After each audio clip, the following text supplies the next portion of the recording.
중앙마을교육 사회적 협동조합의 이사장 이기성입니다. 인사드리겠습니다. 바쁘신 가운데서도 이렇게 자리를 함께 빛내주셔서 여러분들께 깊은 감사의 말씀을 드립니다. 그러면 지금부터 오늘 토론에 참석해 주신 내빈을 소개해 드리도록 하겠습니다. 우리 중랑구 의회 고광섭 의원님 함께 해주셨습니다. 그리고 중랑구 의회 신예진 의원님 참석해 주셨습니다.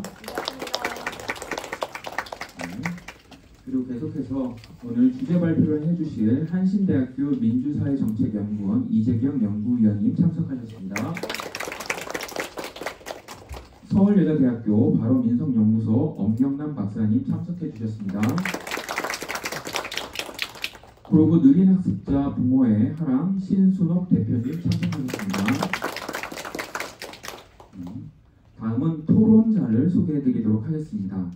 느린학습자 시민의 송민기 이사님 함께 자리해 주셨습니다. 중랑구청 교육지원과 우태익 과장님 함께 해주셨습니다. 그리고 중랑구 느린학습자 부모의 나대로 부모의 양육자님들 함께 해주셨습니다. 네, 감사합니다. 이 다음은 시간 관계상 다 생략을 하도록 하고 다 같이 사진을 먼저 한번 찍고 그 다음에 본격적인 토론회를 시작하도록 하겠습니다. 그러면 저희가 이 중요한 사진을 찍으려면 저기 이렇게 플랜카드 걸려 있는 곳에 다 같이 나와서 한번 사진을 좀 찍었으면 좋겠습니다. 우리 부모님들도 같이 다 나오셔서 의원님들도 다 같이 나오셔서 사진을 찍도록 하겠습니다.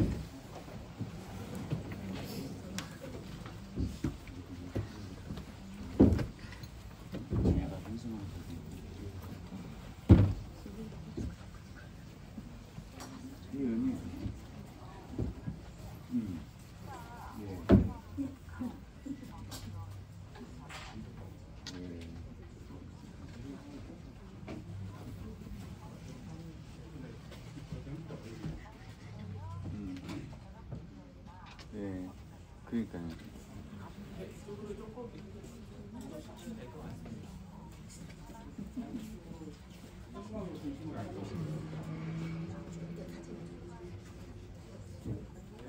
공간 좁아서 2열로 서야 될 것 같고요. 앞에 계신 분들 살짝만 무릎 반무릎해서 찍어야 돼요. 앞으로도 줄 만들어주세요. 숨어서 앞으로 와주시고.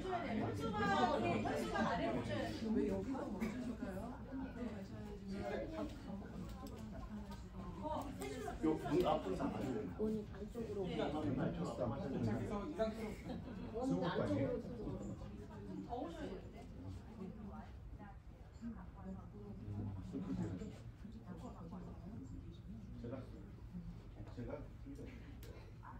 열심히 하세요. 네, 이 상태로 찍겠습니다. 앞에 계신 분들 반무릎해서 뒤 분들 보이게 좀 해주십시오. 네, 찍습니다. 카메라 보세요. 하나, 셋. 네, 한번 더 찍겠습니다. 하나, 셋. 자, 찍겠습니다. 하나, 셋.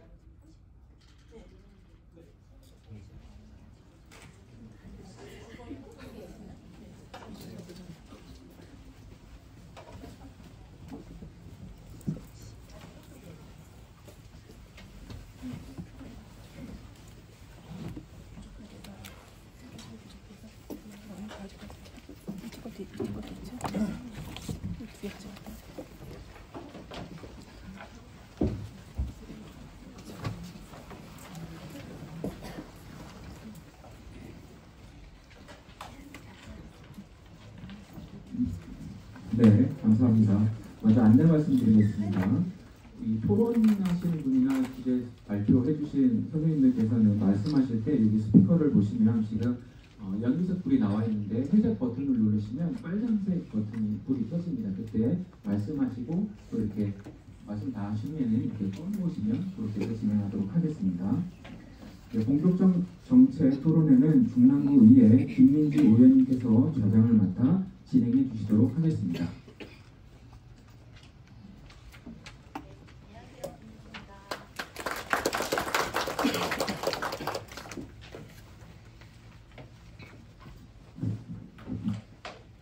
네, 반갑습니다.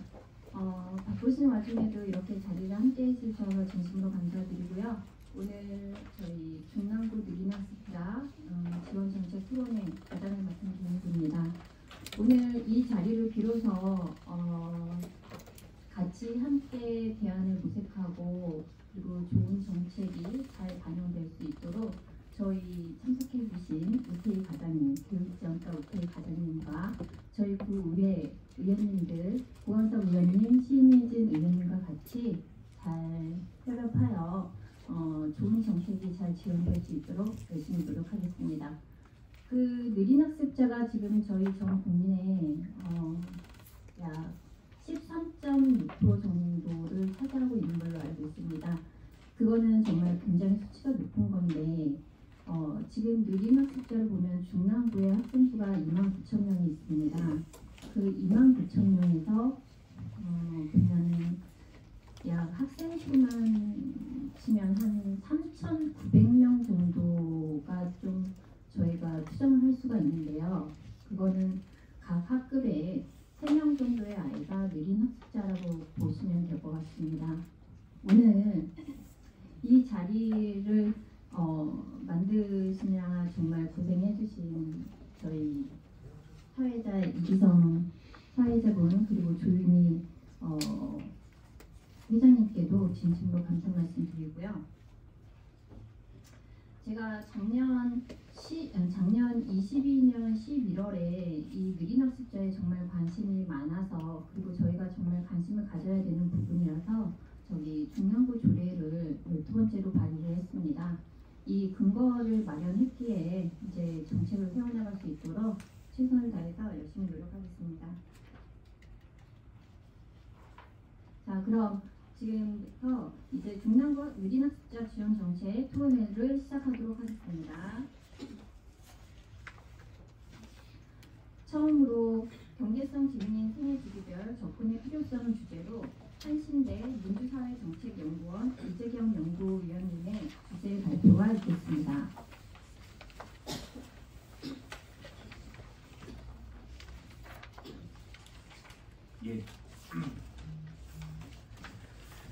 발표를 맡은 이재경입니다.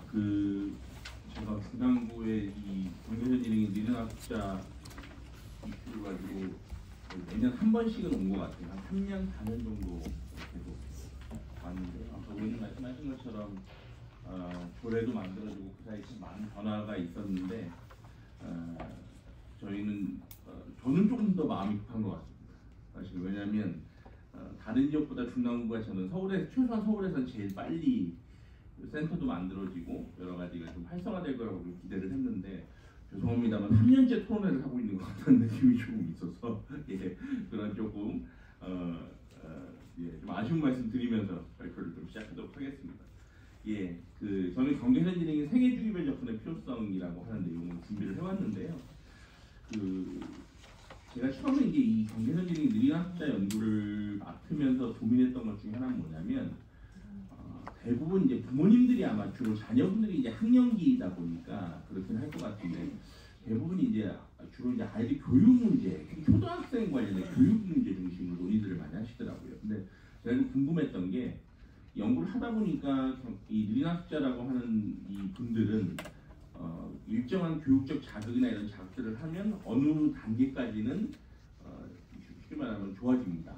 발달을 해요. 그런데 이 근본적인 벽을 넘어가지는 못하는 것 같더라고요. 저희 왜 약간 여성 이슈 얘기할 때 많이 하는 유리천장이라는 표현을 좀 쓰잖아요. 넘어갈 수 있을 것 같긴 하지만 끝내 그 선을 못 넘어가는 약간 그런 지점들이 있는데 그러다 보니까 느끼게 된 고민이 뭐냐면 청년들은 어디 가서 뭐 하고 있지?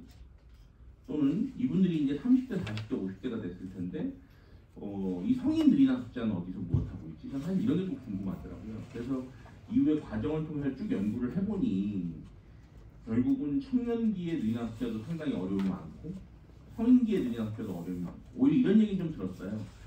오히려 한 40이 넘어가면 오히려 나름의 안정성을 좀 확보해서 살아가실 가능성이 있다. 그게 좋은 삶은 아닐지 모르겠지만 그래도 어떻게 됐건 뭐 결혼을 하셨을 수도 있고 지역사회 일원으로 어떻게 살아가실 수도 있고 물론 아주 부정적인 양상들도 나타나고 있습니다. 제가 사실은 썩 좋아하진 않습니다만 왜 시사직격이라고 하면 방송들 보셨을 거예요. 그 사례에 보면 그 염전에서 이렇게 강제로 약간 일하는 분들 이런 분들도 등장하고 있어서 그러면 좀 아프긴 합니다만 하여간 그런 측면들도 이제 있는 상황들이라고 하는 것들을 보면서 이 느린 학습자 이슈를 절대 학령기에 가둬놓으면 안 되겠다. 오늘 양육자 부모님도 오셨습니다만은 당장 지금 내 눈앞에 있는 이제 아이들 문제들 때문에 당장 교육의 이슈 이런 것들이 되게 중요하다라고 이제 생각하실 것 같은데요. 근데 저는 이게 시간이 흘러가면 이 아이들이 결국은 진로 직업에 대한 고민들을 할 수밖에 없고 결혼을 또 어떻게 해야 될 거냐는 고민들, 가정을 꾸리는 고민, 그리고 궁극적으로 자립해야 되는 고민들이 이제 있는 측면들이 있기 때문에 그런 것들을 사실 고민해야 될 필요성이 있을 것 같다. 그런 맥락에서 놓고 보면 결국은 이 지역에서 일어나는 일련의 이런 논의나 이런 것들도 처음부터 관점이 단순히 아이들 교육이다 이렇게만 접근할 것이 아니라 그것도 중요한 이슈입니다만 전 생애 주기별로 어떻게 경제사적인 느린 학습자를 돌볼 거냐라고 하는 고민들이 반드시 깔려야 된다라고 하는 말씀을 좀 드리고 싶습니다. 그리고 또 이 학령기에 대한 논의에서도 저희는 약간 좀 아쉬운 게 물론 이 부분은 저는 약간 어느 톤에 가면 조금 충돌하는 점도 있는 것 같아요. 뭐냐면 이제 학습이냐 사회성이냐 사실은 이게 엄밀히 말하면 사실은 경합하는 개념은 아니에요. 사실 같이 가야 되는 개념인 것도 맞다 이런 것들 다 동의하는데 제가 이게 보면서 느낀 건 우리 사회는 공부를 참 많이 시키는 사회더라고요. 그러다 보니까 어떻게 됐건 이 느린 학습자 이슈를 접근할 때 교육청의 접근이나 이런 것들을 보면 다 교육이에요. 어떻게 하면 학습을 더 많이 시켜서 어떻게 하면 학습 능력을 중요합니다. 일정하게 학습 능력이 좀 같이 가져야 또래 관계도 잘 풀리는 것도 있고 이런 것도 인정합니다만 근데 제가 이렇게 실제 연구를 하다 보면서 느낀 것들은 사실은 교육청은 그런 얘기를 하더라도 구청이라든지 지역사회의 논의들은 사회성 중심으로 가야 되는 거 아닌가. 그래서 예를 들면 공부는 좀 못하더라도 아이들하고 잘 놀 수 있는, 잘 어울릴 수 있는 이런 기회들을 많이 제공하는 게 더 효과적이지 않을까. 그래서 아니나 다를까 제가 실제로 교육복지센터라든지 뭐 지역아동센터나 이런 곳들 가서 방문해서 인터뷰를 나눠보면 물론 뭐 직업마다 좀 다르긴 합니다만 상당 부분 사회성에 많이 초점을 맞추고 있는 경우들을 사실 많이 발견했어요. 근데 그분들은 왜 그렇게 하셨냐? 그분들도 경험 속에서 사실 이게 나오는 거더라고요. 그래서 저는 또 한편 이제 중요한 것들은 이제 학령기를 좁아지는 것도 조심해야 되지만 이 학령기 이슈라고 하는 것들이 오로지 학습에 국한된다라고 하는 측면도 고민해야 됩니다. 실제 사례를 보면 막 예를 들면 막 공부 많이 시키고 막 붙잡아 시키고 때려가면서 시키고 막 이러면 어느 시기까지는 또 성적이 좀 나오는 경우들도 사실은 나타납니다. 근데 문제는 아까 말씀드린 건 유리천장이라고 제가 표현드렸지만 근본적인 그 벽을 넘어갈 수 없는 상황 속에서는 이 아이의 삶을 놓고 보면 좀 더 친구들하고 관계가 좋은 아이, 사회성이 좋은 아이가 좀 더 행복하게 산다라고 하는 것들이 저희가 지금까지 연구 결과들이거든요. 그런 것들에 대한 고민이 필요할 것 같다라고 하는 말씀을 드리고 싶고요. 또 하나의 특성 중에 하나는 뭐냐면 제가 이렇게 보니까 느린 학습자는 적절한 지원만 있으면 괜찮게 살 수 있습니다. 그런데 이 지원이 없으면 아주 열악한 삶을 살아야 될 수밖에 없다라고 하는 측면이 있다는 말씀을 드리고 싶습니다. 그런데 지금 현재까지는 이 지원이 주로 누구에게 담당했냐면 여기 부모님도 오셨습니다만 전적으로 부모님, 양육자 중에서도 특히 독박으로 육아를 하는 분, 독박으로 양육하는 분들에게 다 있고요. 물론 이게 궁극적으로는 결국 가족들에게 전부 다 이제 감당하는 하는 구조가 돼 있어요. 그러다 보니까 사실은 적절한 지원이라는 것도 잘 되지도 않는 뿐만 아니라 지원을 하고 있는 가족들도 지쳐서 나중에는 나가 떨어지는. 그래서 이따 말씀드리겠지만 느린 학습자 지원하는 것들의 또 하나의 중요한 포인트는 결국 가족 지원일 수밖에 없다라고 하는 측면을 또 말씀드리고 싶은데요. 약간 외부에서의 적절한 지원이 있으면 꽤나 괜찮은 삶을 살 수 있다. 이 부분이 어떻게 보면 장애랑은 좀 다른 측면이 아마 이 측면일 수도 있겠다라고 하는 생각을 좀 말씀을 좀 드리고 싶다라고 하는 말씀 드리겠습니다. 그래서 이런 측면, 아까 우리 의원님도 말씀하셨습니다만 인구의 13.6%는 엄청나게 많은 숫자거든요, 사실은. 근데 인구의 13.6%가 어느 정도의 적절한 지원만 있으면 잘 살 수 있는데 그런 것들을 우리 사회가 예를 들고 놓치고 방치하기 때문에 열악한 삶을 산다라고 하는 것들은 심각하게 생각을 해봐야 될 점이다라는 말씀드리겠습니다. 그러면 어떻게 생애 주기별로 욕구들이 있냐라고 하는 것들을 제가 제 발표자료 24페이지에 좀 정리를 해놨는데요. 보시면 알겠지만 영유아기, 아동, 청소년기, 성인기에 따라서 다양한 욕구들이 필요성들이 있다라고 하는 말씀을 드리겠습니다. 보육, 교육, 보건, 복지, 문화, 경제, 주거 이런 다양한 예를 들면 이런 요구들이 필요한 상황들이 있는데 현재까지는 솔직히 말씀드리면 이 관련해서 이제 아동기 정도의 일부 극히 제한된 지원 정도만 현재까지 그것도 부족하지만 있는 상황이고 사실은 영유아기나 성인기, 청소년기로 가도 사실 적절한 지원이 없는 상황이다라고 하는 말씀들을 드리겠습니다. 그 사이 몇 년 사이 사실은 제도상으로 보면 눈이 부신 성장을 했습니다. 저희가 찾아보니까 한 26개 조례 정도가 있고 몇 군데에서 이 기본 계획을 사실 세웠고요. 이런 것들을 보면 상당히 큰 의미가 있고 서울에서 어떻게 됐건 처음으로 센터가 하나 생겼고요. 지금 오늘 중랑 왔습니다만은 중랑하고 구로가 지금 이러면 약간 경쟁도 좋은 것 같아요. 앞서거니 뒤서거니 하면서 지금 센터를 만드는 노력들을 하고 있는데 이따가 신종욱 대표님 말씀하시겠지만 구로는 25년도에 하는 걸로 어느 정도 진행이 되고 있는 것 같아요. 그러니까 이런 측면들이 있고 근데 아직까지는 그 아까 말씀드린 13.6%라고 하는 인구로 놓고 보면 아직까지 지금 있는 건 극히 열악하다는 거예요. 제가 서울의 광역센터 연구를 맡아서 그 관계자들하고 인터뷰를 해보니까 제주도에서 연락이 온대요. 이게 뭐냐면 서울센터거든요. 서울의 시청 근처에 조그만 사무실 하나가 있을 뿐인 센터인데 전국에서 다 연락이 와서 예를 들면 우리 좀 도와줄 수 없냐 이런 얘기를 한다라고 하는 거죠. 이걸 받고 말씀드리면 중랑 안에서도 사실은 도움을 받아야 되지만 도움받지 못하기 때문에 서울센터를 간다거나 또는 갈 곳이 없는 분들이 좀 계실 거다라고 하는 생각들을 좀 하고 있고요.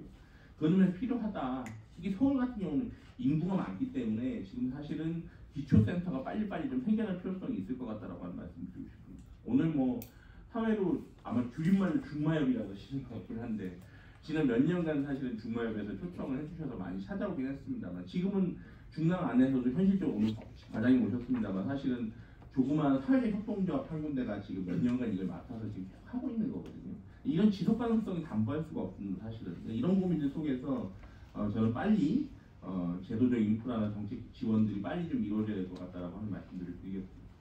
그럼 이제 몇 가지 방향에 대한 말씀 좀 드리고 싶은데요. 첫 번째는 일단 지역사회 중심일 수밖에 없다는 말씀을 드리겠습니다. 그러니까 뭐 다른 비느리나 숫자 청년들이 막 뭐 글로벌 뭐 전 세계를 무대로 뛰더라도 제가 봐서는 경계선진이 우리 느리나 숫자 친구들은 로컬 중심으로 사실 살아가는 것들이 안정적이고 행복하게 살 수 있는 기반이 될 거다. 물론 뭐 일부 예외는 있겠습니다만은 그런 의미에서 사실은 지역 사회에서 어떻게 예를 들면 이걸 안정적으로 살아가게 할 거냐는 고민들이 좀 필요하다는 말씀 좀 드리고 싶고요. 아까 말씀드린 것처럼 학습을 넘어서 사회성을 고민해야 된다는 얘기 좀 고민을 했으면 좋겠습니다. 그래서 중랑이 향후에 센터가 생긴다면 저는 사실은 사회성 도움센터라고 제가 표현을 좀 이렇게 썼습니다만 그런 부분에 많이 초점을 맞추는 그런 곳이 됐으면 좋겠다는 기대가 있고요. 또 하나 뭐니 해도 중요한 것들은 지속적이고 꾸준한 지원이 필요합니다. 제가 아마 몇 년 전에 토론회 왔을 때 그때 과장님하고 지금 과장님 바뀌셨을 거예요. 그게 무슨 얘기냐면 공무원분들 순환고지제 때문에 계속 바뀌시잖아요 사실은. 근데 이것 때문에 시민들은 좀 당황스럽거든요. 왜냐면 나는 계속 느리나짜 공무로 살아가면서 계속 교육지원과를 찾아가야 되는데 담당은 계속 바뀌고 과장님은 바뀌시니까 또 바뀐 공무원의 이해에 따라서 또 뭔가 내용이 달라지는 것 같기도 하고 또 설득해야 되고 이런 과정이 좀 있는데 이것들을 사실 저희 고민해봐야 된다. 실제로 앞에 송민생 계시지만 저희가 실제로 느리나 숫자 지원들을 해보면 2년 이상은 안정적으로 지원해야지만 효과가 난다. 6개월짜리 1년짜리는 효과가 없다라고 하는 것들이 지금 연구 결과가 나오고 있는데 이런 것들을 고민해서 놓고 봤을 때도 조금 중장기적 호흡과 지원이 필요한 부분이 있다라고 하는 말씀 드리겠습니다.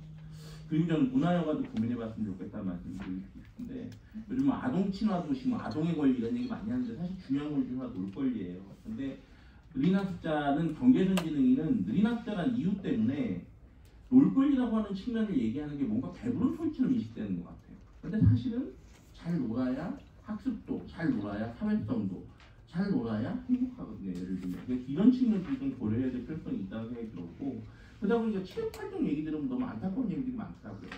예를 들면 느리나 숫자 남자 아이들 같은 경우에도 나도 축구하고 농구하고 싶고 이런 거 하고 싶은데 거기 이제 끼면 혹시나 이제 좀 해가 될지 모른다 이런 것들 때문에 못하고 이러니까 사실은 체육활동의 기회 같은 게 박탈되고 있거든요. 놀 권리가 박탈되고 있거든요. 그래서 이런 측면들도 사실 고민을 좀 고려를 해야 될 필요성이 있다는 말씀을 드리겠습니다. 그래서 우리 엄경영 박사님이랑 그런 얘기 했지만 한 청년들의 70% 정도가 취미생활이 없다.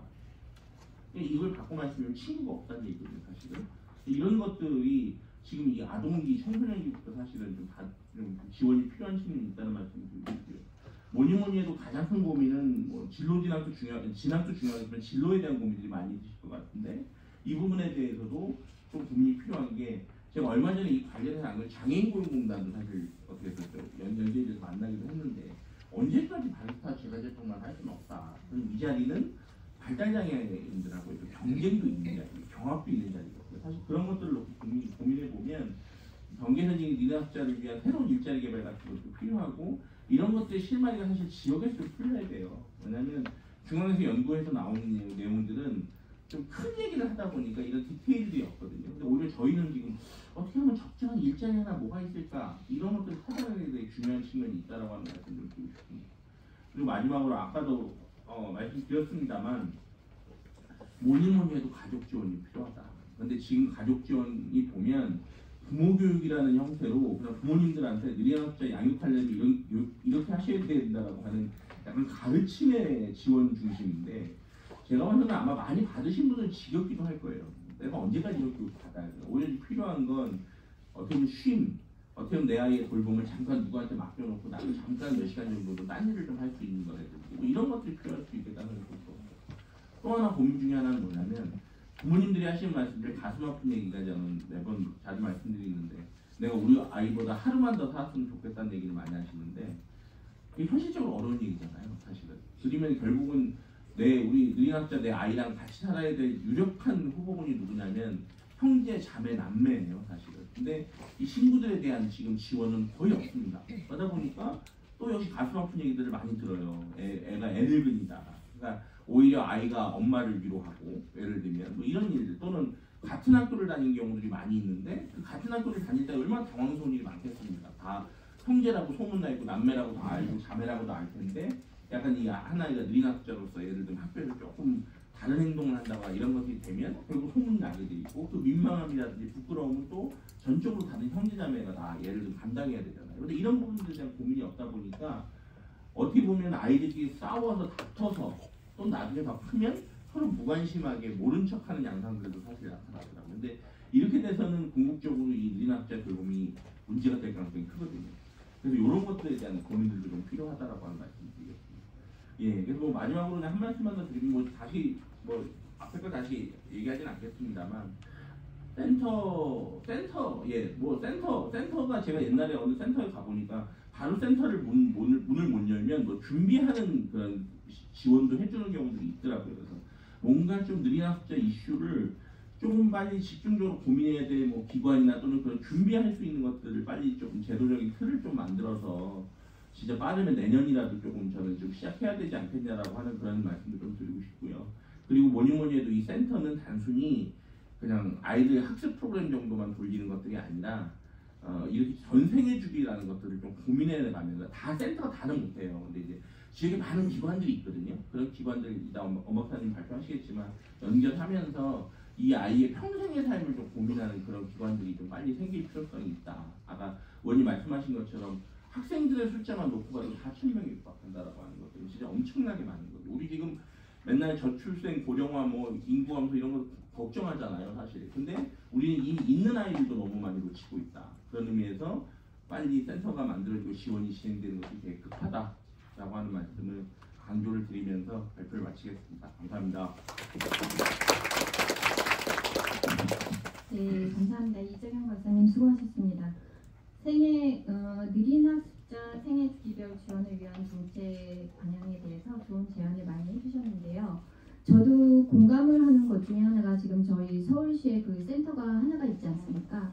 근데 보니까 작년 22년 6월 22일 날 개관을 했어요. 근데 22일부터 6월 22일부터 12월 31일까지 거기를 이용한 그 느린 학습자의 수를 보면 한 3,500명 정도 되더라고요. 네. 그런데 제가 이제 누누이 저도 또한 이제 이야기를 좀 많이 하는 편인데 그 센터라는 곳은 이제 거창하게 크게 개관을 하고 개관식을 갖고 이런 게 중요하지 않습니다. 중요한 거는 우리 같은 마음을 가지신 분들이 같이 소통을 하고 공감을 하면서 같이 이야기 대화를 나눌 수 있는 공간이 필요하지 정말 거창한 센터가 필요한 건 아닙니다. 그래서 그 부분에 대해서는 저도 적극 공감을 하고요. 좀 전에 말씀하셨듯이 교수님께서 외부의 적절한 지원 반드시 필요하죠. 지역사회 중심이 돼서 가족 지원도 필요하고 제가 박사님의 이야기를 들으면서 다시 한번 느낀 거는 절대적으로 저희가 할 수 있는 한 최선을 다해서 의회에서는 정말 이 경계성 진행에 대한 도움이 될 수 있도록 적극 지원을 할 수 있도록 최선을 다하겠습니다. 감사합니다, 박사님. 다음은 양육자 관점에서 바라보는 느린학습자 지역사회 지원 체계를 주제로 브로그 느린학습자 부모의 하랑 신순옥 대표님의 주제 발표가 있겠습니다. 네, 안녕하세요. 브로그 느린학습자 부모의 하랑 신순옥입니다. 네, 저는 이제 느린학자를 키우고 있는 이제 양육자 관점에서 바라본 이제 지역사회에 필요한 지원책에 대해서 어쨌든 양육자 입장에서 한번 이야기를 해보려고 합니다. 저의 케이스는 이제 저는 좀 느린학자를 좀 빨리 발견을 했거든요. 지금 저희 첫째 아들이 12살인데 제가 2살에 발견을 했어요. 그런데 이제 그로부터 4년이 지난 다음에야 이제 종합심리검사를 하고 그 결과를 통해서 이 친구가 경계성 증후이구나 라는 걸 이제 알게 됐는데 그때가 학교 들어가기 아마 이제 입학 전이었던 것 같아요. 그런데 뭐 그때 당시에 그런 정보 그 다음에 이 아이에게 지워질 수 있는 이제 사회적 지원 체계는 전혀 없었고요. 이제 학교를 입학하기 전에 이제 사회적 지원을 받을 수 있는 건 이제 교육청에서 지원하고 있는 이제 특수교육 대상자였는데 그렇다고 이 친구가 발달장애는 아니거든요. 그래서 현재 특수교육 대상자지만 돈 많이 가지 않아요. 통합반에서 이제 공부 잘 하고 있고 물론 느린학습자의 특성으로 인해서 이제 아마 그 학습을 따라가는 데서 좀 더 뒤처지고 또 친구들과 원리 다소 좀 부족하긴 하지만 학교의 특수교육 대상자로서 이제 뭐 치료비 지원을 받는다든가 지정을 한다는 것 외에도 학교 안에서나 학교 밖에서나 그다지 이 친구에게 사회적으로 지원될 수 있는 이런 지원 체계는 없다. 예. 그래서 우리 부모님들이 뭐 다 경험을 해보셨겠지만 뭐 종합심리 고가의 검사도 다 자부담을 해야 되고 또 지역 내에서 받을 수 있는 이런 자원과 정보도 전혀 없습니다. 근데 이게 벌써 10년이 지났거든요. 근데 아직까지도 변함이 없다는 거예요. 저처럼 일찍 알게 되더라도 또 초등학생이 돼서 발견하는 사람도 있고 뭐 중등이 돼서 알게 되는 사람, 고등학교 돼서 알게 되는 사람, 군대 가기 위해서 이제 병역 검사하다가 그때 알게 되는 사람 이렇게 뭐 다양하게 뒤늦게 알게 되더라도 느린학습자 부모로 입문을 해봐도 이 지역 내에서 이제 정보가 없어요. 다 각자 개인의 몫으로 이제 각자 선택으로 다 해결을 해야 됩니다. 이게 10년이 지나도 여전히 정보가 부족하고 지원을 받을 수 있는 게 늘 한계가 있다는 게 참 너무 안타까운 것 같아요. 그래서 부모 스스로가 우리 아이에게 필요한 자원을 찾아 만들어 가야 했기 때문에 그래서 이 브로그 느린학습자 부모의 하랑을 이제 만들게 된 이제 시작점이 됐던 것 같고요. 현재 지금 이제 전국의 16개 지역 부모 커뮤니티가 이 중남구를 포함해서 이제 서울, 경기, 인천, 세종, 대구, 부산 이렇게 등지에서 활발하게 커뮤니티가 지금 잘 형성이 되고 있고 지금 운영이 되고 있어요. 이들도 다 지역구에서 거주하고 있지만 똑같거든요. 정보를 알기 또 지역사회에서 지원이 없다 보니까 뭐 느린학습자 경계선 진행에 관한 지원을 받을 수가 없다라는 전제에서 이제 하랑처럼 이렇게 부모들이 전부 다 직접 스스로 이제 지원을 만들어가고 정보를 찾아가고 이렇게 커뮤니티를 이렇게 형성해 가고 있습니다. 지금 뭐 이제 우리 부모님들도 이제 인터넷에서 많이 정보를 이제 많이 보시겠지만 전국에 약 40개 정도가 이제 각 지역에 이제 조례가 좀 많이 제정이 됐어요. 10년 전에 비하면 굉장히 대단한 결과인데 그리고 또 경계선 진행 지원법이 지금 한 3가지가 올라와 있고요. 지금 또 지역에서 복지관들이 또 열심히 이제 프로그램을 많이 지원해주고 있고 또 경계선 특화에 또 대안학교도 또 이제 2개가 있고요. 또 이제 각 지역의 또 NPO나 또 공익지원센터에서도 이 느린학습자에 대해서 많이 또 지원을 하고 있고 아까도 이제 계속 말씀 나와 있는 이렇게 서울특별시 경계선진민 평생지원센터 등과 같이 예전하고는 좀 다르게 사회적 분야가 좀 많이 신장됐다는 걸 좀 말씀이 있거든요. 그럼에도 불구하고 현장에서 가장 1차적으로 이제 우리 부모님 입장에서는 지역 내에서 느린학습자 지원을 받을 수 있는 자원을 찾기란 아직도 어렵다. 너무 부족하다. 이게 이제 저희 부모들 입장이고요. 지역 내 정보라도 좀 원활하게 좀 제공이 됐으면 하는 바람이 저희 부모들 가장 절실하게 바라고 있는데 브로그에 이제 한 5년 동안 활동을 하다 보니까 자원들이 있어요. 있는데 이거를 이렇게 집결해서 안내 지지를 못하는 게 참 안타깝더라고요. 이게 구로구에서는 그나마 저희가 이제 기반을 따가놨으니까 누구든 이제 제가 보게센터가 돼서 이제 회원이 200명이거든요. 200명의 보게센터가 돼서 필요한 뭐 상담이나 이제 지역에 있는 지원책을 연결해 주는데 이게 구로구만 그런 게 아니라 중남부도 그렇고 다 자원이 있을 텐데 다 따로따로 이렇게 하고 있다라는 게 이걸 좀 잘 이렇게 집중할 수는 없을까? 이제 이런 생각을 좀 많이 하게 됐습니다. 구로구 느린학사 지원의 특성을 좀 살펴보면은 먼저 이 하랑이 이 부모 당사자 활동이 이 하랑이라는 커뮤니티 활동을 통해서 굉장히 왕성하게 활발하게 저희가 이제 자생을 하고 있습니다.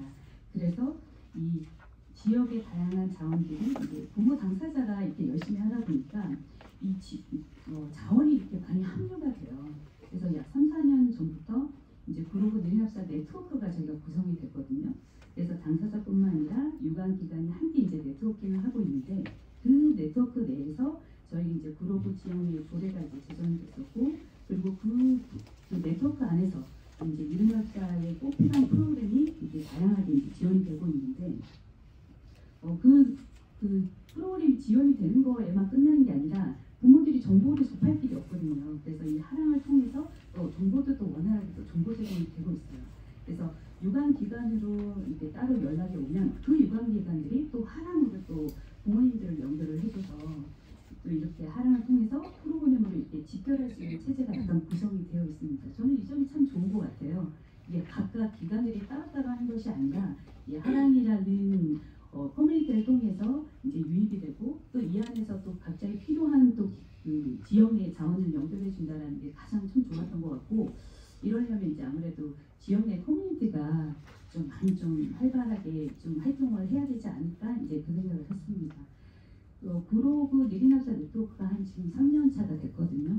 그래서 매월 한 달에 한 번 오늘이 저희 그 구로구 느린학사 회의날이에요. 지금 회의를 하고 있을 텐데 저희가 정기적으로 회의를 하고 또 그 네트워크 안에는 느린학사 부모의 하랑, 구로구 공약지원센터, 구로구 종합사회복지관, 구로구 청소년 산산복지센터, 구로구 교육복지센터, 구로구 의회, 구로구청 시청소년센터 이렇게 네트워크 안에 이렇게 많은 기관들이 지금 참여를 하고 있습니다. 지금 구로구 지역 내에 저희가 뭐 마을 활동도 한 4년 차로 굉장히 활동 우수하게 하다 보니까 이미 구로구에는 느린학습자라는 이 지역의 인식이 좀 많이 인지가 되어 있어요. 그래서 이제 이렇게 시민 활동을 하러 이제 이렇게 활동하다 보면 하랑이요 알죠.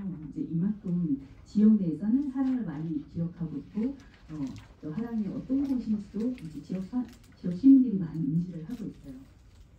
그래서 이제 지역 그 시민단체에서도 이제 다양한 지원이 현재 이루어지고 있다. 그리고 최근에 이제 구로구 시설관리공단에서 같은 스포츠 문화활동을 이제 초등대상, 중등대상에서 많이 지금 제공이 되고 있고요. 또 같은 시민단체 민간에서도 이제 많이 지원이 되고 있어서 지금 구로구는 느린학사 프로그램이 굉장히 풍부합니다. 네. 그래서 이제 저희가 활동 홍보도 많이 하고 있고요. 그리고 이제 구로구청장님 임기 내 공약 사업으로 저희 느린학사 지원센터를 하기로 했거든요. 그래서 올해 처음으로 지금 2023년부터 구로구청 느린학사 지원 사업이 이제 저희 하반기에 이제 시작을 하고 있어서 지금 3개 기관이 지금 하고 있고요. 구로구청 주체로 초등, 중등 현직 교사들, 그리고 학습 도움센터 장학사, 그리고 각종 유관기관들, 지역아동센터, 그리고 당사자를 포함한 느린학사 지역 협의체도 지금 여러 차례 또 진행이 되고 있습니다. 이처럼 구청과 또 유관기관에서의 이제 행정 운영이 뒷받침되는 것도 훨씬 중요하거든요. 그런데 느린학습자 부모 당사자 커뮤니티 형성과 자생이 이 지역의 지원 체계에 좀 정착돼 나가는 데 있어서도 가장 중요하다고 생각을 해요. 수요가 없이 공급이 될 수가 없잖아요. 그래서 학교 현장에서도 그리고 프로그램을 진행하는 데 있어서 당사자가 없다. 이제 이렇게 하는 것보다 좀 적극적으로 발굴을 좀 하고 이들을 위한 지원 연계가 될 수 있는 체계를 위해서 지역 내 느린학사 지원을 위한 네트워크를 좀 구성을 했으면 좋겠고 왜냐하면 구로구에서는 3년 동안 굉장히 좋은 효과가 있었거든요.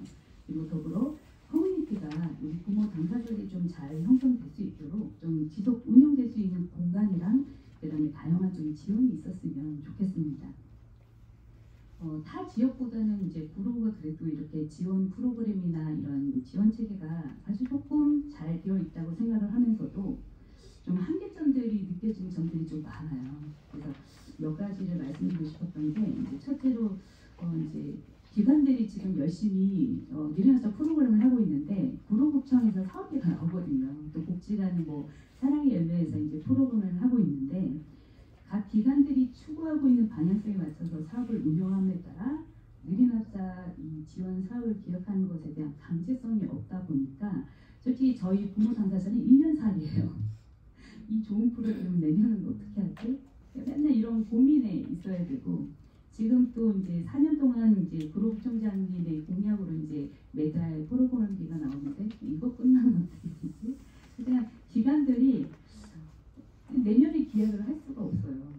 그래서 사업비가 없거나 장기적으로 할 수 있다는 보장이 없기 때문에 이 사업 기반을 위한 예산 배정을 좀 절대적으로 필요하다. 그리고 두 번째로 우리 아이들이 학교 위에 방과후 돌봄 시설이 없습니다. 뭐 다들 아시겠죠. 뭐 키움센터, 지역아동센터, 학교 돌봄이 있다고는 하는데 뭐 느린합사 인식 개선이 되어 있지 않는 곳에 저희 부모님들 사실 보내지도 않고요. 또 학교 현장에 그 기관에서 이렇게 얘기 들어보면은 그 종사자들이 이런 느린합사, 경계선 진흥, 이 ADHD 친구들 이런 편견 때문에 이 허들 넘기가 너무너무 어려워요. 그래서 구로구 하랑에서 저희가 자체적으로 부모 품앗이를 해가지고 그 배움터를 한 2곳을 운영하고 있거든요. 한 2년이 됐는데 너무너무 좋아요. 그 어떤 프로그램보다 부모와 당사자 아이들이 만족감이 되게 높고 자기주도 학습이 되더라고요. 너무너무 신기하고 또 저희가 2년 동안 이제 이렇게 점차적으로 지켜보니까 우리 아이들한테서 이 드라마틱한 변화도 저희가 느낄 수가 있어서 아 이거 정말 너무 좋다. 부모님도 아이를 관찰할 수 있고 아이들도 자기들과 비슷한 이 미래학자들 아이들끼리 서로 놀이도 하고 문화생활도 하고 뭔가 아이들이 긍정적으로 변화되는 모습을 보고 있는데 이렇게 좋은 성과들을 지역에서 좀 더 좀 적극적으로 좀 지원할 수 있는 방향을 좀 모색했으면 좋겠다. 너무 좋거든요. 근데 예산이 없어요. 간식도 먹여야 되고 뭘 하려면 다 돈이고 또 부모님들은 비형제도 키워야 되는데 이게 너무나 뭐 인력적으로나 뭐 공간적으로나 그다음 예산적으로나 너무 부족하다 보니까 이런 지원이 좀 있었으면 좋겠다. 이제 이런 생각을 많이 해봤고요. 세 번째로 이제 여전히 인식 개선이 너무 낮습니다. 네. 학교에서의 장벽은 말할 것도 없고요. 우리 당사자 부모님들이 이제 알아도 우리 아이들이 너무 늦고 우리 부모님들만의 스트레스가 있잖아요. 근데 이게 지속적으로 아까 이재경 박사님이 얘기해 주신 것처럼 저희 힐링이 너무 필요하거든요. 네. 학교할 때가 되면 막 가슴이 두근두근합니다. 그래서 이런 인식 개선을 통해서 좀 우리 느린학사 경계선 아이들의 학교 선생님들의 변화, 그다음에 지역의 막 지역 프롬센터 이런 데 가게 되면 좀 느리네 막 이렇게 눈빛으로 좀 편견으로 말하지 않고 이런 지역 사회가 좀 이런 느린학사 경계선 진흥에 대해서 좀 각양각색의 다양한 좀 인식 개선이 좀 시도가 좀 많았으면 좋겠다. 여전히 그러한 세상적으로 힘들고 여전히 부모님들이 자존감이 좀 낮은 상태에서 아이를 키워야 되니까 좀 지역사회에서 이런 분위기를 좀 많이 붙여줬으면 좋겠다 이런 생각이 들었고요. 마지막으로 제가 지켜본 지난 5년의 시간 동안 느린학사 인식은 정말 많이 변화했습니다. 정말 많이 변화를 했어요. 이렇게 어디 가나 이제 경계선 진흥인 뭐 느린학사에 대해서 이제 누구나 설명할 수 있을 정도로 많이 변화는 했는데 지역사회 변화가 급속도로 변화는 할지인데 문제는 이들을 위한 지역 전문가 양성이 여전히 지지부진한 것 같아요. 이제 지역센터가 한 군데라도 생기게 되면 아마 이제 그 다음부터는 일파만파 선례가 때문에 생길 텐데 문제는 이들을 관리해줄 전문 인력 양성이 없다 보니까 좀 사전 대비 좀 해야 되지 않을까? 그런데 지금 몇 군데에서 이렇게 그 양성 과정이라는 걸 봤는데 너무 형식에 좀 많이 치우쳐 있고 또 현장에 투입이 되지 못하는 그런 양성 과정을 하는 것 같아서 너무 안타깝더라고요. 그래서 저희가 이제 고려대에서 이제 유르인이라고 고려대 학생들이 이제 저희 마음자랑 배움터에 와서 친구들하고 뭐 놀아주고 이 친구들을 고려대 데리고 가서 학교도 둘러보고 학식도 먹어보고 하는데 저렇게 좀 아이들을 가까이서 포디해 줄 수 있는 사람들 그리고 우리 부모님들에게 제대로 된 이런 느린학자들을 위한 양육 기술을 좀 가르쳐 줄 수 있는 전문가 좀 뭔가 좀 디테일하게 소통할 수 있는 전문가가 있었으면 좋겠다. 이제 이런 생각을 좀 많이 해봤습니다. 그래서 양육자 관점에서 바라본 능력자를 위한 지역사회 지원 체계로 이러한 좀 다양한 뭐 여러 가지 문제점들이 있지만 이러한 한계점들을 좀 보완하고 개선해 나가면서 효과적으로 운영이 됐었던 이제 저희가 강조하고 싶었던 느린 학사 이제 시점 네트워크가 구성을 하고 그다음에 부모 커뮤니티의 형성과 좀 자생이 될 수 있도록 좀 힘을 좀 실어줬으면 좋겠고요. 또 지원기관들의 좀 유기적으로 좀 관계를 맞아서 좀 많이 프로그램을 좀 만들어줬으면 좋겠어요. 이제는 미취학도 좀 프로그램도 해주시고 그다음에 초등, 중등, 고등 좀 청년이 좀 자립할 수 있는 프로그램도 이 중남부에는 이제 초등밖에 없잖아요. 그래서 지금 다양한 지역에서 여러 가지 프로그램들을 하고 있으니까 좀 그런 걸 좀 많이 벤치마킹 했으면 좋겠고 또 지역 문화의 느린 학사 생애주기별 지원 연구나 좀 특수 목적형 돌봄센터 구축을 좀 해가지고 우리 아이들이 좀 안정적으로 좀 이렇게 마을에서 좀 성장을 했으면 좋겠습니다. 저희 그룹에서는 현재 임의단체의 느린 학사 규모의 하락이 있고요. 그다음에 저희 부모님들이 함께 만든 함께하는 사회적 협동조합 법인을 설립을 했습니다. 예, 지금 한 2달이 좀 지났고요. 저희 부모 스스로가 아이들의 건강한 성장을 위한 환경을 만들어가고 향후 청년 자립을 지금부터 준비하기 위해서 부모님이 함께 만들어가는 커뮤니티로 지역사회 문화를 만들어가려고 합니다.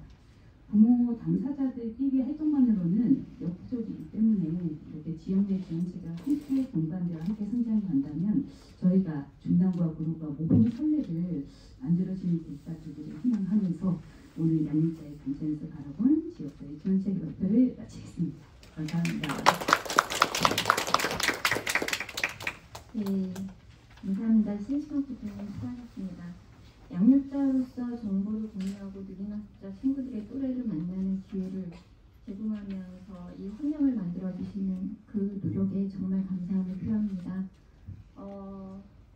지금 말씀 정말 현실과 현실의 문제점을 지적을 해주셨어요.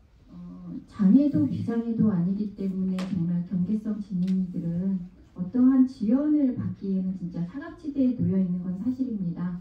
그걸 저희가 이제 대표님께서 말씀하셨듯이 가장 중요한 거는 느린 학습자를 빨리 발견하는 게 조기 발견하는 게 중요하지 않습니까? 네, 그러기 위해서는 우리가 이제 함께 같이 유지를 줘야 되는데 그 경계성 제가 며칠 전에 혹시 여기 계신 부모님들께서도 아마 보신 자료이실 것 같아요.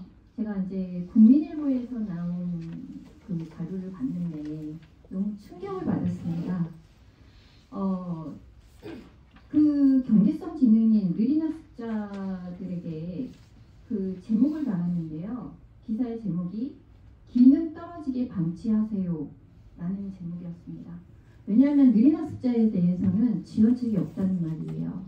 그런데 제가 이 기사를 보고 좀 너무 화가 나서 이 인터뷰한 곳을 찾았어요. 찾았는데 정말 동대문에서 인터뷰를 했더라고요. 그래서 인터뷰를 한 팀장하고도 통화를 했습니다. 이 기사에 대해서 그렇지 않아도 정말 슬프고 가슴 아프고 같이 함께 해야 하는데도 불구하고 어떻게 이렇게 자극적으로 기사의 제목을 타이틀을 이렇게 낼 수 있느냐 정정하시라, 정정 보도하시라라고 제가 말씀드렸습니다. 정말 제가 이거를 10월 4일 날 통화를 했거든요. 그분하고.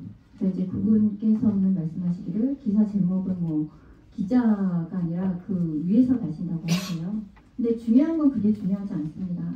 이 상처를 같이 함께 나누고 공동고 같이 해야 됨에도 불구하고 이렇게 자극적이어서 기사를 읽게 만드는 거는 정말 이기적이라고 생각을 했거든요. 그래서 이제 지금 대표님께서 말씀하셨듯이 저희 같이 함께하는 분들이 같이 움직여 주신다면 저희는 정말 당연히 헤쳐나갈 수 있고요. 저희 중남구에서 이 느린 학습자를 위해서 정말 제가 빠른 시일 내에 진짜 센터를 만들어서 같이 함께할 수 있는 공간을 조속히 만들도록 최선을 다해 노력하겠습니다.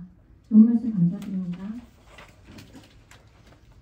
다음은 네트워크 허브로서 중남 느린 학습자 지원센터의 역할과 방향 제안을 주제로 서울여대 발언인성교육연구소 엄경남 박사님의 주제 발표가 있겠습니다.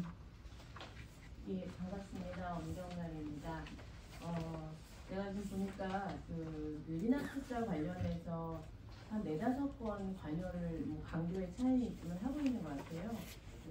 뭐 국가적인 차원에서 지금 법이라던가 정책에 대한 것들을 고민하고 계시는 축이 또 있고, 그 다음에 시나 뭐 구에서, 그 다음에 저는 또 소속된 학교에서 사실 지금 15주막 우리 느린학습자 놀이학교를 지금 소유학교를 하고 있는데요. 근데 그렇게 여러 가지 관여하면서 일하면서 고민되는 지점은 정말 이렇게 애쓰는 것들이 얼마나 당사자들한테 닿을까? 그런 접근성의 문제가 하나 굉장히 고민되는 부분이고, 그러면서 동시에 이게 얼마나 확산성이 있을까에 대한 고민들을 좀 하게 됩니다. 저희가 직접 운영을 아이들 대상을 하거나 뭐 그다음에 뭐 교사 대상에 연수를 하거나 이럴 때도요.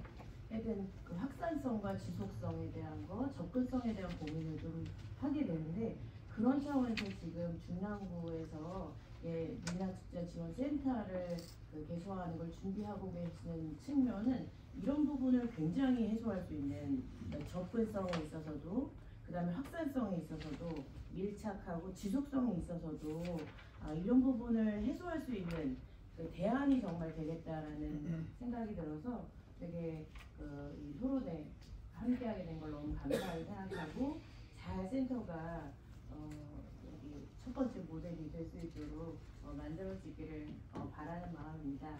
예, 저는 오늘 이렇게 느린학습자, 이건 뭐 가칭이지만 중랑구 느린학습자 지원센터가 이제 개소한다고 할 때 어떤 방향으로 좀 가면 좋겠는가에 대한 말씀을 좀 드리려고 하는데요. 제가 이야기하려고 하는 초점은 어떤 지역사회 안에서 어떻게 지원체계를 잘 구축하고 활성화할 수 있을 것인가에 대한 걸 초점으로 결국에는 그 지원센터가 네트워크 허브가 되어야 된다라는 말씀을 좀 드리고 싶습니다. 제가 오늘 발표하는 내용은 올해 서울시 경계선진흥 평생교육지원센터에서 그 지역사회 지원체계 구축 연구를 우리 이재용 목사님하고 같이 했었는데요. 그 내용의 일부를 말씀을 드리도록 하겠습니다. 그 경계선진흥의 관계자와 뭐 기관을 굉장히 많은 기관들을 저희가 인터뷰하고 관계자들 인터뷰하면서 어린학습자들의 자립과 삶의 질을 개선하기 위해서 가장 필요한 게 뭔 것 같은가라는 것들을 의견을 들었을 때, 일단은 지역사회, 그 삶의 그분들의 삶의 편의 지역사회에서 모른다, 경계선진흥에 대한 그게 가장 기본적인 기반이고, 지금 뭐 대표님도 말씀하셨고 다 이제 발표자분들 말씀하셨는데요.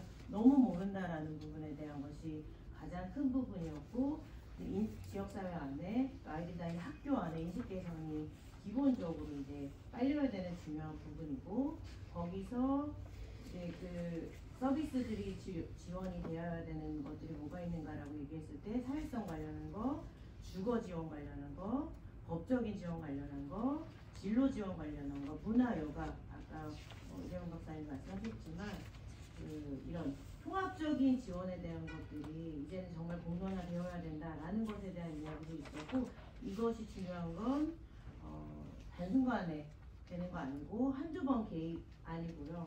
조기 개입을 시작해서 자립 때까지 장기적으로 이루어지는 것이 필요하겠다라는 의견들이 많이 있었습니다. 다음 장으로 넘어가시면요. 그래서 우리 느린학습자 당사자들의 역량을 강화할 수 있도록, 그 다음에 지역사회의 역량을 강화할 수 있도록 하는 부분에 있어서 고려해야 되는 것들이 큰 3가지 축이 있다고 생각을 하고 있는데요. 저희가요, 연구진들이 고민을 좀 했을 때 느린학습자가 풍요롭게 조금 더 자유롭게 살 수 있으려면 큰 3가지 축을 좀 고민해야 된다. 이걸 같이 챙겨야 된다는 말씀 좀 드리고 싶습니다. 첫 번째는 건강의 부분이고요. 정신적인 거든 신체적인 거든 교리 여가든 간에 건강의 부분이고요. 그다음에 관계, 가족이나 유대관계, 지역의 공동체 부분이고, 그 다음에 이제 자립에 관련된 직업, 학습, 주거, 재정 이런 부분에 대한 것들이 같이 챙겨져야 된다라는 것들이, 이게 개인의 역량 강화 측면에서도 이 부분을 고려해야 될 부분이고, 지역사회가 이런 차원의 역량을 같이 강화해 갈 수 있도록 해야 된다는 게 되게 중요하다라는 말씀을 드리고 싶습니다. 저 옛날에 북한 이탈 주민이 어떻게 한국 사회에서 잘 정착하는가를 추적해갖고 연구한 적이 있었는데 되게 중요한 게 그분들이 잘 정착하는데 주변에 한 세 사람만 있어도요 훨씬 적응을 잘하고 정착을 잘하시더라고요. 그게 얼마나 주변에 지지해줄 관계망이 있는가 굉장히 큰 영향을 미쳤고, 그다음에 실무자 대상으로도 그런 연구를 했었을 때 이분들이 얼마나 더 오랫동안 그 일을 잘 유능하게 해내고 오래가는가를 봤더니 주변에 그 지원망이 있는 거예요. 그게 굉장히 중요한 공통적인 축이라는 생각이 들고, 관계라는 것이 저희 오랫동안 그 중단 조사에서도 그렇듯이 굉장히 중요한 축이다라는 것을 말씀을 드리고 싶다. 이게 또 사회성하고도 연관된 부분일 텐데요. 중요한 축이다라는 걸 말씀을 드리고 싶습니다. 그래서 저희가 이제 지원센터를 좀 구축할 때 여기서부터 제가 강조하고 싶은 첫 번째 페이지는요. 지금 저희가 델파이 조사를 했거든요.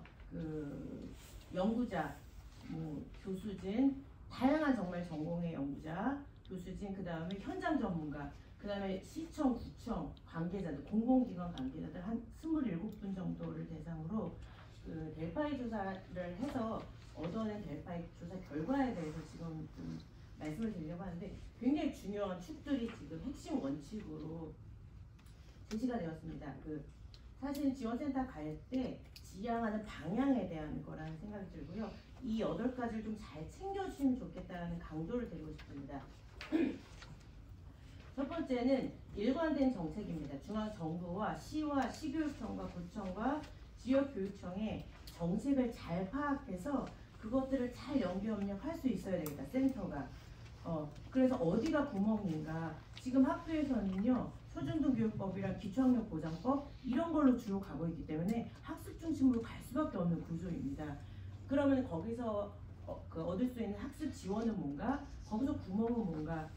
제가 최근에 학교사회복지에서 또 사회복지 차원에서도 그 애들이 학교에서 가장 많은 시간이 있기 때문에 학교에서 이 아이들이 어떻게 지원을 하고 있는가 학교사회복지사 대상으로 연구를 좀 하고 있는 부분인데요. 굉장히 인지도가 낮은 거예요. 이 본인들 스스로도 봤을 때 5점 만점에 2.3점 수준이라고 이야기를 하더라고요. 그래서 그 인식에서부터 비롯해서 각 다양한 층이라던가 다양한 관계자들이 얼마나 인식을 하고 있고 같이 협력할 수 있는가는 너무 중요한 차원이다라는 말씀을 드리고 싶고요. 그다음에 두 번째는 지속 가능한 지역사회 협력에 대한 거 지금 강조를 하시는 부분이고, 세 번째 말씀하셨던 대로 제공자 전문성. 아무리 좋은 정책이 마련돼도 제공하는 당사자들 인식이라던가 전문성들이 마련되지 않으면 굉장히 확 낮춰져 버리고 경직돼 버리고 제공을 위한 제공이 되버리더라고요. 그래서 제공자 전문성에 대한 거, 그 다음에 대상자 합의가 필요한 부분인데 그 대상자에 대한 개념, 명확한 용어 정리에 대한 것들이 중요하다고 생각이 들고요. 포괄적인 접근을 해야 된다. 교육의 측면에 있어서 진로, 신체, 정신 건강의 부분, 사회적 관계에 대한 부분, 놀이 활동에 대한 다양한 영역을 포괄적으로 접근해야 된다라는 것들 챙겨야 될 부분이고요. 그 다음에 체계적으로 지속적으로 지원해야 된다라는 거, 아까 이재균 박사님 말씀하셨지만 발달 주기별로 해서 체계별로 지속적으로 지원해야 된다는 거, 그다음에 수요자 중심으로 저희가 공급자 중심으로 계속 프로그램을 개설하는 거여서 이제 넘어서야 된다. 예, 수요자 중심으로 어떻게 하면 갈 건가, 그 아이를 중심으로 당사자를 중심으로 가정과 학교와 일처와 지역사회가 어떻게 함께 협업해서 힘을 줄 수 있을 것인가에 대한 것들이 마련이 돼야 된다는 것이 하나 있고요. 그 다음에 통합적인 관점에서 지원이 돼야 된다는 걸 말씀을 드리고 싶습니다. 이 첫 번째는 지향입니다. 센터가 갈 때 이 8가지를 반드시 챙겨서 체크리스트에 나중에 평가 지표를 만들 때도요. 이 8가지를 꼭 챙겨갖고 체크리스트 만드시면 좋겠다라는 제안을 좀 드리고 싶고요. 두 번째는 이제 그렇게 되려면 어떻게 방법적인 면에 있어서 해야 되는가를 말씀을 좀 드리고 싶은데, 서비스 절차입니다.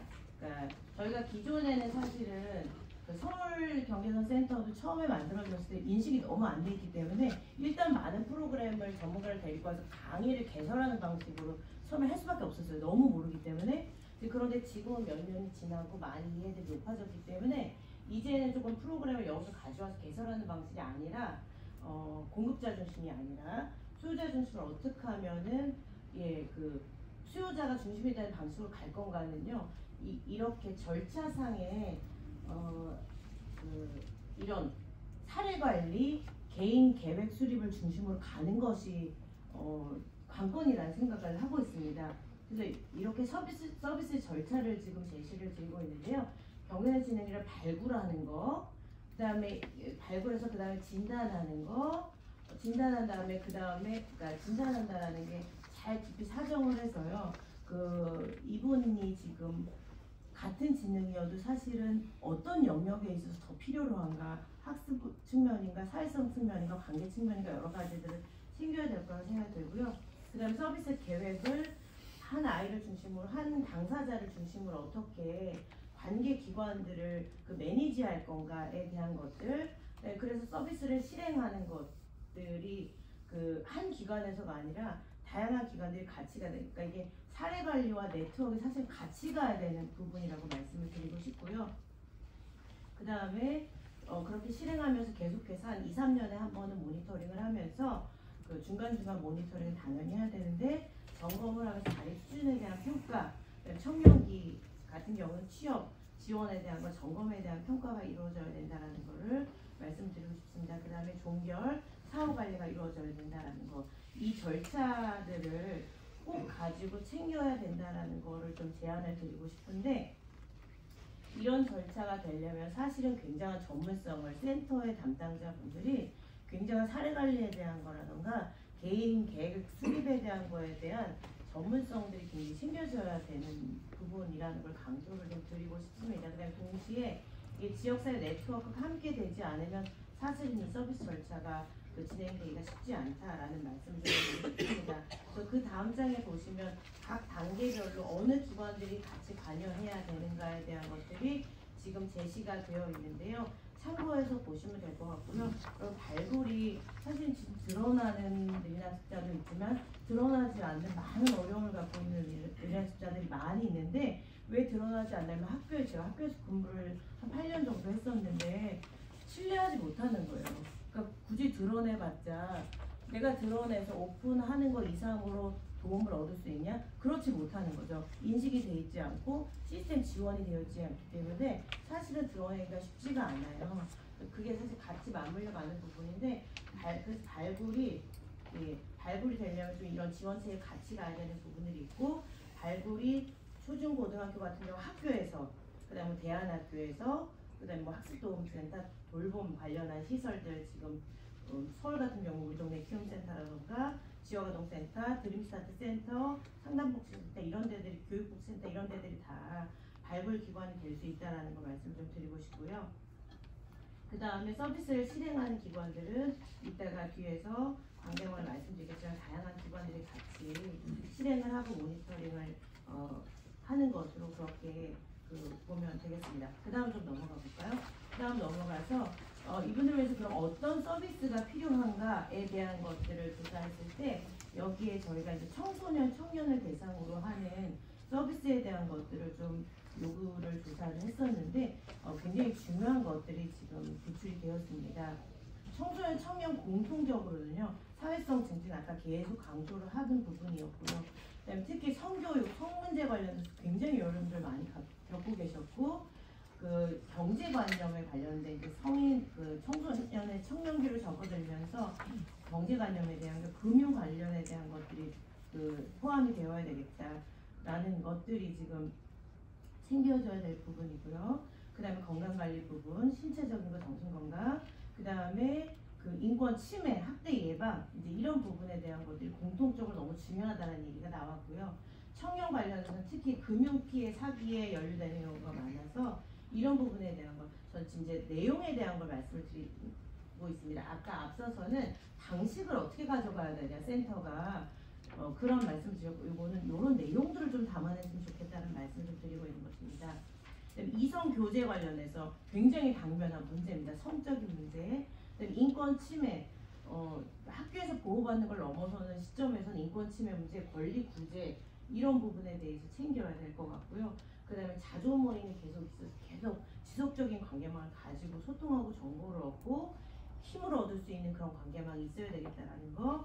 그 다음에 청소년기, 학령기엔 학교 폭력, 따돌림에 굉장히 내가 피해자가 돼서 나중에 가해자가 되기도 하더라고요. 억울하게 자기 표현을 못하기 때문에 가해자가 되는 상황이 굉장히 많이 발생을 하는데 그런 부분에 있어서도 어떻게 보호하고 대처할 건가에 대한 거. 그 다음에 교사에 대한 교육, 그 외에도 이제 학교에서 방과 후에 남아서 이 아이들을 위한 교육을 하시면 그게 더 괴로운 거예요. 얘네에 맞는 수준에 맞는 것들이 아니고 이래서 그게 더 어려운 그 요소들이 되고 있는 걸 보게 되는데 이제 그런 부분 학교에서 무엇보다도 그런 배려하는 그 분위기가 조성되는 거 이런 것들이 굉장히 중요하고 그다음에 학교에서 같이 함께 할 수 있는 어떤 기회를 제공하는 거 뭐 다 성향에 따라서 삶의 방식은 다르지만 어찌됐든지 간에 같이 협업해서 살 수 있도록 하는 그런 분위기 조성. 요즘도 학교가 프로젝트 수업 많이 하는데 그 프로젝트 수업 할 때 있어서 얘네가 어떻게 좀 함께 협력할 수 있게 할 것인가에 대한 것들이 좀 같이 고민돼야 되겠다라는 거고요. 학부모 관련해서는 지금 우리 대표님 말씀해 주시지만 굉장히 많은 소신들을 가지고 있습니다. 그래서 자조 모임을 갖는다던가 학부모 상담이라던가 양육 관련한 스트레스 완화에 관련된 거, 그다음에 양육 기술 관련된 거 이런 것들이 같이 챙겨줘야 되겠다라는 말씀을 좀 드리고 싶습니다. 네, 내용에 대한 걸 이야기했고요. 그다음에 네 번째는 그러면은 여기 센터에서 어떤 좀 모형을 가지고 가면 좋겠나라는 것이 그 다음 페이지에 있는 부분입니다. 중랑 느린학습자 지원 센터 이건 같은데요. 이 센터가 중앙에 있고 지금 흰색 동그라미가 있는 곳들이요. 그러니까 사실 센터 혼자 사례관리 개인기 수립 못합니다. 그래서요 센터를 중심으로 센터가 이제 네트워크 허브가 되는데요. 센터를 중심으로 이 하얀 그러니까 정말 중심이 돼서 그 느린학습자에 대한 전문성을 가지고 협력할 수 있는 기관이 4-5개 기관은 뭐 더 이상이 될 수 있겠지만 그렇게 좀 딱 세워져야 되겠다. 이 지역에서 지금 우리 협동조합들도 하나의 중요한 축이신 것 같은데요. 그렇게 채워져야 되는 게 이제 사례관리 주요 기관으로서 딱 그 기관들이 세워져야 될 것이고 그 외에 지역사회, 대학도 있고요. 굉장히 많은 자원들이 인적, 물적 자원이 있는 이런 자원들에서 학습 영역, 진로 영역, 그다음에 사회적인 관계 정서 영역, 문화체육 영역, 경제 영역, 뭐 평생교육 영역에 있어서 이렇게 이 영역, 네, 지금은 이제 임의로 주요하게 학습, 뭐 주요하게 진로 이해하겠지만 지금 제시되어 있는 이 기관이 딱 진로만 한다, 딱 사회성만 한다 그 얘기는 아닙니다.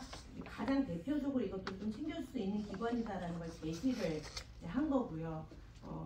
여기 이렇게 그 중랑을 중심으로 해서 이 지역사회 안에 중심이 돼서 같이 협업을 할 수 있는 주요 기관들이 사례관리 기관들이 세워져야 되는 것이 1번이고 그 다음에 그 외에도 이 지역사회 안에서 그 다른 서비스도 하면서 같이 자연스럽게 느린학습자를 위한 서비스를 함께 할 수 있는 이 지역사회 대학이든 그 다음에 그 청소년 센터든 그 다음에 돌봄 기관이든 특히 중요한 건 너무너무 중요한 건 여러분 학교랑은요 반드시 같이 하셔야 되는 학교의 교사들과 학교 사회복지사들과 교육복지사, 학교 안에 어떤 혁신교육이라던가 교육복지 사업들이 진행되고 있고 교육복지 센터라던가 그런 데들이 반드시 협력이 돼서 그 동반자적인 관계 속에서 만들어져야 된다는 걸 좀 강조를 하고 싶고 그다음에 무엇보다도 관심을 갖고 있는 학부모의 주민조직이 굉장히 중요한 주축이 될 수 있다는 거 말씀을 좀 드리고 싶습니다. 그래서 그 중랑 센터만 이거는 정말 예시를 드린 거지만 이런 그림들을 그려서 1년차, 2년차, 3년차, 4년차는 계속해서 이 네트워크망이 발전적으로 그려질 수 있어야 된다. 그 외부에서는 국가적인 차원에서의 어떤 법, 제도적인 거, 서울시, 시청, 구청, 그 다음에 교육청, 그 외 외부 자원, 공동모금회라던가 이런 데들의 그 지원들과 협력들이 중요하겠다라는 말씀을 드립니다. 예, 그 다음으로 넘어가면요. 요거는 또 이제 저희가 하다 보면 아까 청년에 대한 이재명 선생님께서 분명히도 말씀하셨는데 청년 취업 자리 결국에 자립을 어떻게 할 건가에 이제 이슈로 귀결이 되는데 이게 청년이 돼서 하려면 너무 어려웠습니다. 그래서 해보니까요 정말 중요한 건 초중고등학교 시기부터 사실 여러분 진로라는 거는 어릴 때부터 내가 누군가부터 시작합니다. 내가 어떤 사람인가, 내가 어떤 성향인가, 내가 뭘 좋아하나, 내가 뭘 잘하나, 그다음에 내가 얼마나 소중한 존재인가 이게 어릴 때부터 바탕이 돼야 가능한 거여서요. 그 센터에서 챙겨야 되는 중요한 꼭지 중에 하나로 자립을 위한 것이 초, 중, 고등학교 때부터 어떤 체계적인 진로 전환 교육이 챙겨져야 되겠다라는 거가 이제 축이 있고 거기서부터 취업 능력이 이제 청년기가 되면 한 고등학교 때부터 연결을 좀 했으면 좋겠는데요. 취업 능력 진단에 관련된 건요. 취업 능력 진단에 관련된 거가 1차적으로 되고 그다음에 그거에 따른 맞춤형 훈련, 체험, 이 지역사회의 어떤 자원망을 활용한 체험, 직무 역량 강화 이런 것들이 생겨지고 그 다음에 취업이든 창업이든 그것들을 알선하고 인턴십을 통해서 계속 직무 숙련을 할 수 있도록 시스템을 갖춰줘야 된다는 거 말씀을 좀 드리고 싶고요. 그러려면 다양한 취업장이 연계가 돼야 되겠다는 거 말씀을 드리고 싶고요. 그리고 취업 후에도 중요한 거는 자주 그만두는 것들이 많잖아요. 그러니까 계속 모니터를 하고 적응을 지원해야 된다라는 것들이 있고 그게 당사자와 가족에 대한 것들이 지금 윗줄에서는 중요한 거랑 밑에 중요한 건 또 보니까 환경 조성입니다. 직장 안에서 인권 침해가 일어나지 않도록 하는 거, 차별이나 괴롭힘이 일어나지 않도록 어떻게 예방할 건가, 대처할 건가에 대한 게 중요한 부분이고요. 그 다음에 경영 진행인이 잘 일할 수 있도록 근무 환경 어떻게 조성할 건가. 이건 정말 지역적인 협력, 이게 공적인 자원이든 민간 자원이든 다양한 지역 안에 뭐 가게든 뭐든 간에요. 공적인 거랑 민간이든 라던가 이런 것들이 잘 협력할 때 다양한 일자리들이 개발이 되고 서로 챙겨질 수 있을 것 같습니다. 이 부분을 좀 챙겼으면 좋겠고 마지막으로 마무리를 드리겠습니다. 전달 체계에 있어서 네 가지 좀 강조를 좀 드리고 싶은데요. 센터가 세워지고 났는데 담당 실무자가 계속 바뀌어요. 예. 그 다음에 담당 실무자가 오셨는데 이 경영 진행에 대한 이해가 없어요. 굉장히 그냥 실적 챙기기로 가는 거예요. 그럼 너무 힘들어져요.